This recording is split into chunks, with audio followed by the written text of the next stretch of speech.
Let's bring in Republican Congressman Andy Biggs of Arizona. He sits on the House Judiciary Committee. He is a member of the Conservative Freedom Caucus. Sir, let's start with the questions at hand. What do you make of them? Where do you think they came from? You know, do you think, do you question the veracity of any of them? What do you think? Well, I mean, it's not surprised that they've been leaked, obviously. I mean, things have been leaking from Robert Mueller. His ship is a sinking ship because it's full of leaks. So that doesn't surprise me, and it doesn't. I think they're probably the real questions that Mr. Mueller wants to get at. And what's problematic for me is this shows that he has gone clearly outside the channels of what he was supposed to be looking at. He is no longer looking at Russian interference in the election and whether there was some kind of a conspiracy between the Trump campaign and the Russians. He's looking for anything. He's investigating President Trump. He's not investigating a crime. And so that's why you've got all the mens rea or the culpable middle state questions that are in there that are left wide open, because what he's trying to do is find out if President Trump is going to come in and say, well, I knew this, or I thought this, or I intended this. That's important if you're going to try to set up a crime, and, but because you have to have that state. These are coming out of Mueller's team. I mean, what would their motivation be for tipping their hand and leaking the questions? Well, I think on one hand, he's got to convince the people that support him that he's doing something and that he's on to something. And this makes it look like he's at least going to be going after obstruction of justice. And so he's trying to assuage, I think, even the folks within his own supporters who might be saying, look, you know, we've been going on a long time. We better get something done. And that's what happens, yeah. Yeah, I mean, although to that point, I'm sorry, I don't mean to interrupt you, but No. Adam Schiff is somebody who doesn't feel that way, who didn't feel bolstered by these questions. Listen to what he had to say.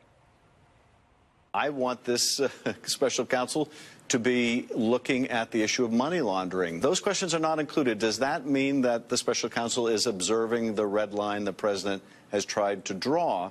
In my view, the president is not permitted to draw a red line. So, Congressman, not everybody who's behind the counsel was happy with these questions. Right, and I agree with that, but I think even what Adam is asking for, he's asking for questions about money laundering. That's outside the channels that Mr. Mueller was supposed to be looking at, and that's getting to the whole thing. They want the people who want to bring President Trump down. They're willing to go wide and broad to investigate anything, and that's why they're investigating him. They're not investigating the crimes that they were asked to investigate. So you're a member of the House Freedom Caucus. The caucus drafted articles of impeachment against Rod Rosenstein, the Deputy Attorney General. What was the point of that, and do you think it'll get any traction? Well, I think that's what I would call the last option. I mean, what we've looked at is, and the things that you and I have been discussing, Mr. Mueller is way outside the bounds. Mr. Rosenstein is supposed to be overseeing him. Mr. Sessions is so far removed from running the DOJ that it really is bothersome.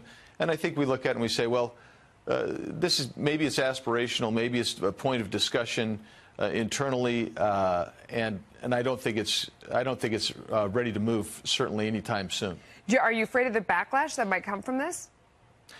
Well, you know, we get backlash over virtually everything the Freedom Caucus does. So, yeah, there'll be backlash here for sure.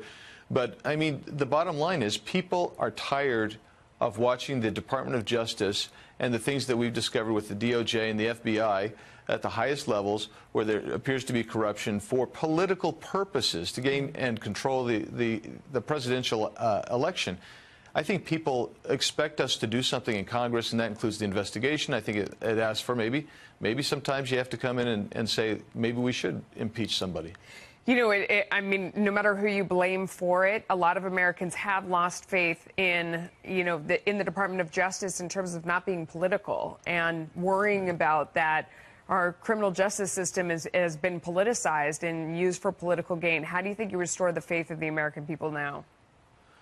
Well, I think one thing that would go a long way is to remove the people that have been miscreants there. I mean, people like Rod Rosenstein, who's been at the hub of the spokes of everything, going all the way back to the Uranium One and the email of Hillary Clinton. I mean, these people say there's two sets of justice. If you're elite and Washington connected, you're going to get a different treatment than you are if you're out in the field. You look at, I mean, what happened to Cheryl Mills, who she's the attorney for Hillary Clinton. She's treated with kid gloves and gets to basically control the process. But if you're Mr. Cohen representing former private attorney to Mr. Trump, you're out of luck. All right, Congressman, thank you so much. Thanks for joining us today. We appreciate your insight. Thanks, Melissa. Here with me to discuss all these significant developments, former Bernie Sanders national staffer Teslin Figaro and Washington Times opinion editor and Fox News contributor Charlie Hurt, who did us the great honor of deciding to join us here instead of being with the elite there in the Correspondents' Dinner in Washington. I've never had a better excuse to skip the Correspondents' Dinner. It's just such a, and I can't think of by reading the reports of it, I can't think of a better one to have skipped. I know. Well, we'll get to that, I think. But let's just start with, I mean, there's a lot happened this week with the president and so on. Let's start with the really important and serious stuff, the foreign policy aspects. I mean, the things that we saw this week, not just Korea, which has been widely commented on for obvious reasons, but also I thought it was significant the way that he really made progress on the Iran issue with President Macron and with Angela Merkel, where, you know, just a few weeks ago, you had all the kind of foreign policy elites saying, hang on a second, you know, he doesn't know what he's talking about, ripping up the Iran deal, he's not going to get anywhere with that. They're coming around to his position, but they just can't give him any credit, can they? No, and I don't think they ever will give him credit. One of the reasons I think it would be so delightful if he did bring peace to the Korean Peninsula is not that it would just save tens of millions of fellow humans, but then the Nobel Prize Committee would be forced to give him a Nobel Prize. But even they probably wouldn't do it. They would wind up giving it to Kim Jong-un. But it really is amazing, and it's a reminder of not, you know, we talk so much about domestically about what Donald Trump has meant in terms of sort of doing things differently. But my gosh, around the world, doing things, just doing things differently, maybe in some cases doing things worse than the way the establishment was doing it, but just doing things differently. It's a breath of fresh air, and where we have been having, you know, failure after failure, you know, decades of failure. Well, doing something different is the first step towards maybe finding the right solution. Well, Teslin, honestly, that's one of the main sort of things that he said was like, I'm just not, and that's what people saw. He's not going to be the usual kind of thing that people got used to. He's going to shake things up, do it his way. All the experts said it's going to be a disaster, particularly on foreign policy. It's going to be, you know, wreck the world. It's going to be a danger to the world. It's not really turning out like that, is it?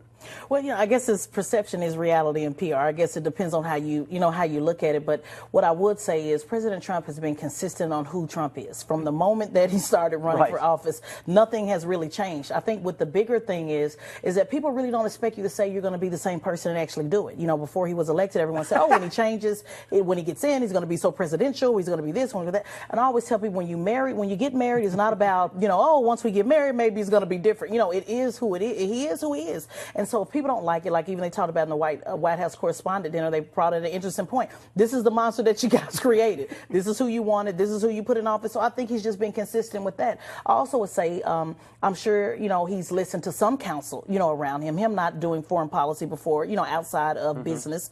We can't assume that he hasn't, you know, tapped into his resources. You know, we really don't know. But I think it's back to just what you said, you know, whether it's good or bad or, you know, whatever it is, people are going to remain critical because he continues to go outside of the box and not doing what we are used to seeing a president do.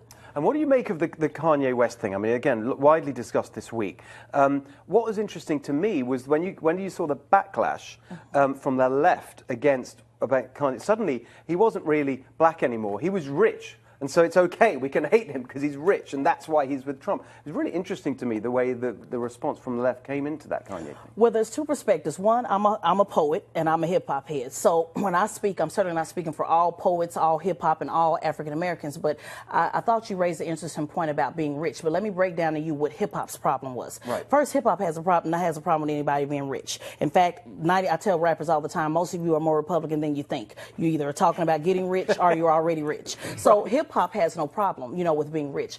But what Kanye did was him coming, especially from the conscious poet game, him being a conscious poet and turning into a rapper and speaking about consciousness. Once you've been deemed as bad for the African-American community, it is always going to be, I get criticized for coming on Fox, you know, no matter, even if I'm saying things that people believe, even if they say right on, you're right on point, it doesn't matter because Fox has been deemed already everything against what's helpful for me and my people, just being very honest. Yeah. So by Kanye stepping outside of that and saying, you know, listen, I want to be a free thinker. I want to have more dialogue, you know, across the table to have this conversation. I tell people all the time, somebody got to go to Fox. Somebody has to have the conversation. Right. Well, I'm very glad it's you. Yeah. And so because of that, because he came out and did something different and said, let's have this conversation.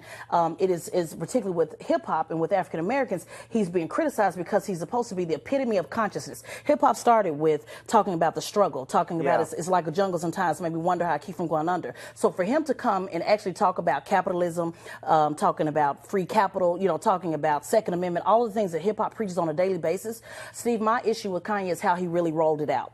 If he wants to support Trump or support Trump administration policies that do work, for which is business owners, like I'm one, which is free capital, which is free trade, you know, all of those things, rolling it out that way, opposed to I'm just wearing a hat and I'm trying to, that's a really you know, good make point. it more of a gimmick, is the problem, which why it won't be received, because he's not focusing on issue, he's talking about emotion. That's such a great point, and I always think that's right. We've got to come back to the agenda that he ran on and whether or not he's doing it. But Charlie, I thought it was really interesting what Teslim was saying there is about, actually it picks up on what Kasich was saying, of all people, which is this, you know, this incredible polarization and division and anger and hate. And he's reaching out of that. He's trying to get out of the boxes and actually have a conversation. Well, that was the funny thing about the campaign. If you read the media, you know, you'd think that it was the most polarizing campaign and all this kind of stuff. The truth is, there was a lot of polarization going on. But if two things. Donald Trump's campaign was the most issue-oriented presidential campaign I've ever covered. And that goes back a few years. The second thing is that those issues, as you pointed out, were very unifying issues. They were talking about things like freedom, you know, breaking down, you know, the bureaucratic barriers and things like that. And all of that, it doesn't matter what color you are. These are all very popular messages. And then, of course, the final message, you know, all the government, you know, has not been good to all the communities that it claims to be good to.